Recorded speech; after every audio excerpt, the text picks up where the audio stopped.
Hello. Good morning, good afternoon, good evening po sa lahat ng mga amigo ko, kamiga. Lahat ng followers ko po at upcoming followers po. Thank you sa inyo lahat. So, walang sound support po sa aking vlog po. So, again, thank you again sa inyo lahat. Mag-ingat, take care everyone po. So, today, I simply want to balik tungkol po sa regarding po sa ating baby Sara Duterte sa iyang interview po yesterday regarding po sa what we call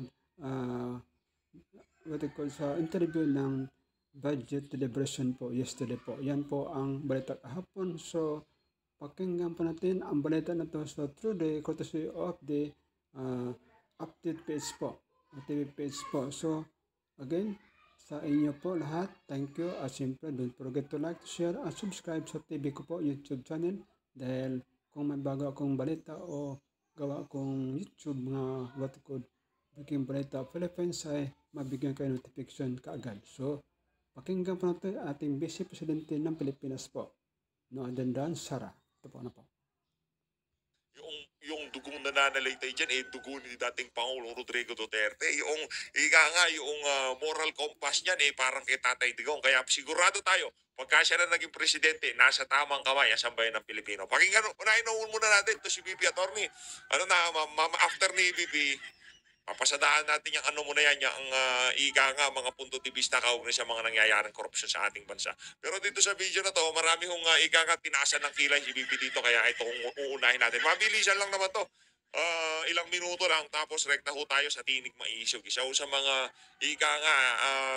mga pinapakinggan ng mga OFW, mga kababayan natin sa Pilipinas, itong si Atty. Vic Rodriguez. Kaya naman, lalo na ngayong mga panahon na to, dapat po talaga na mapasadahan kung ano man ang mga punto de vista at mababahagi niya sa ating mga kababayan. Ito si VP Sara. Yes, ma'am.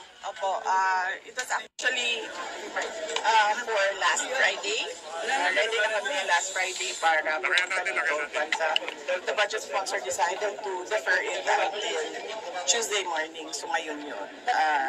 Ang present ng budget ng Office of the Vice President at pag-defend ng approved sa DBM under the National Expenditure Program. Just like last time, ma'am, kayo lang din ang mag-isang humarap ngayon sa budget hearing ko ng OVP.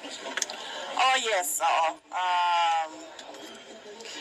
Nag-usap kami ng mga kasamahan ko sa Office of the Vice President and syempre lahat ay apprehensive pa sa nangyari noon sa mga personnel. Nangyari noong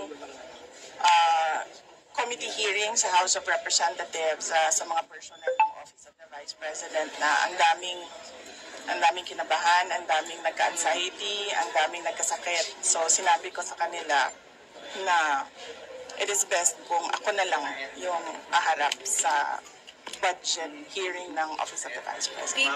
Next question, Marian. VP, yung 7.4 million pesos po na binanggit nyo, security personnel po, na public funds po ba galing? Yes. Oo. Napakaklaro na, na wala akong ginamit para sa akin, para sa Vice President, na pera ng gobyerno para sa mga biyahe ko overseas.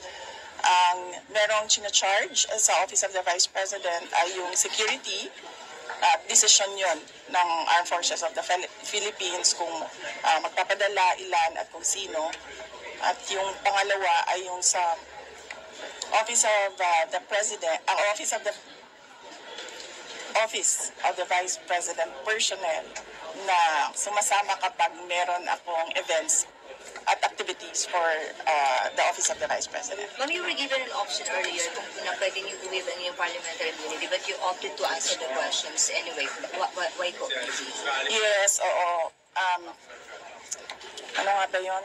Meron silang tradisyon. According to the House of Representatives, meron silang tradisyon na hindi na nag-hearing ang budget ng Office of the President at Office of the Vice President. Pero kanina tinatanong ako kung i-waive ko ba yung tradisyon na yun nila, the privilege. Yes. And sinabi ko na i-waive ko yung privilege na wala nang tanong sa budget ng Office of the Vice President. Ma'am, last two questions. Ma'am, were you expecting yung mga confidential fund questions and yung mga questions